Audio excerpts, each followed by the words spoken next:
So we're doing density today. Our objective is to know and use the density equation, understand what it is.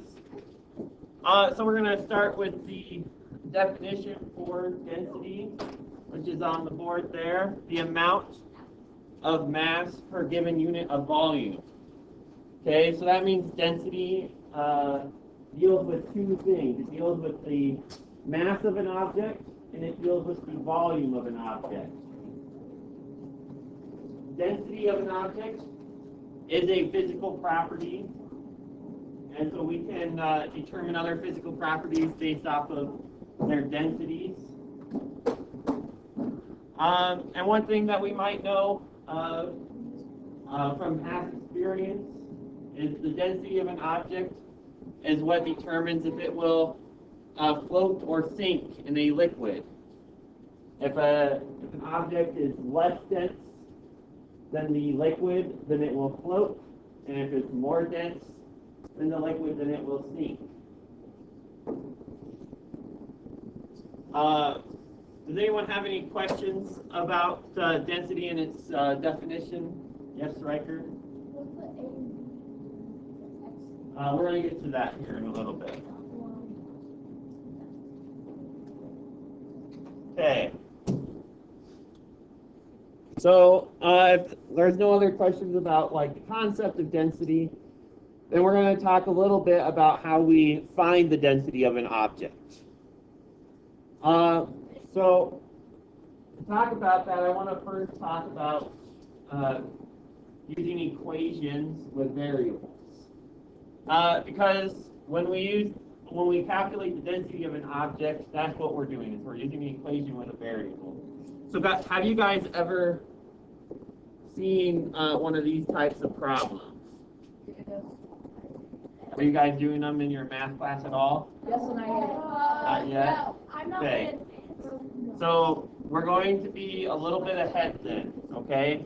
Because we need to understand this concept a little bit in order to do density. So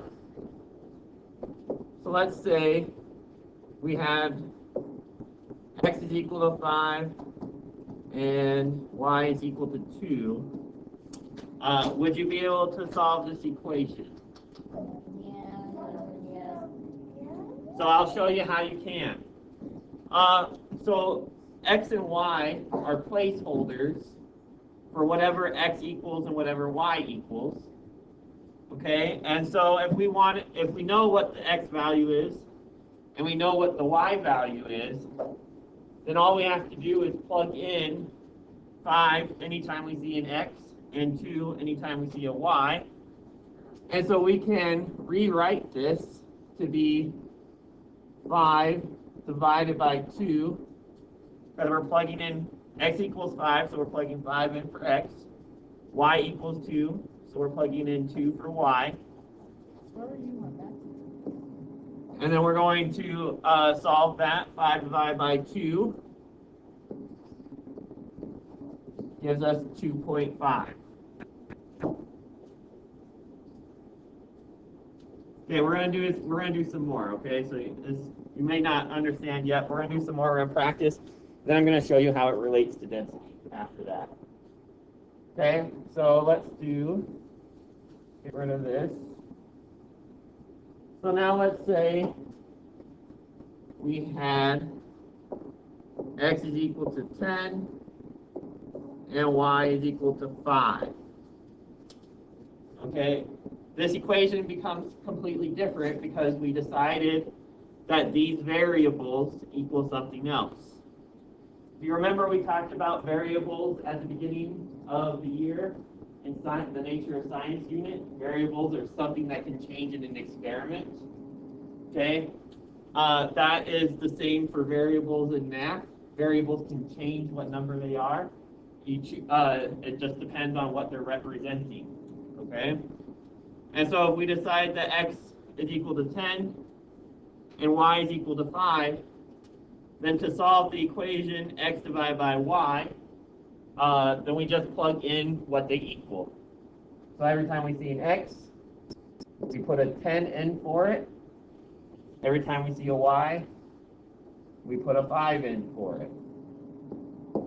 and then that would equal 2. And so we know x divided by y equals 2, because we know x equals 10 and y equals 5. Okay, we're going to keep doing a couple here.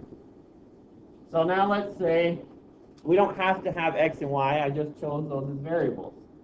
So let's say we have our variable be a and b. Okay? It still works the same way. If we know what a equals, let's say it's 20, and we know what b equals, we'll say it's 5, then we can still solve the equation a divided by b by just plugging in what the variable equals. So anytime we see an a, we're going to plug in 20. Anytime we see a 5, we're going to plug in 5. Or a b, we're going to plug in 5. And so then 20 divided by 5, we get 4.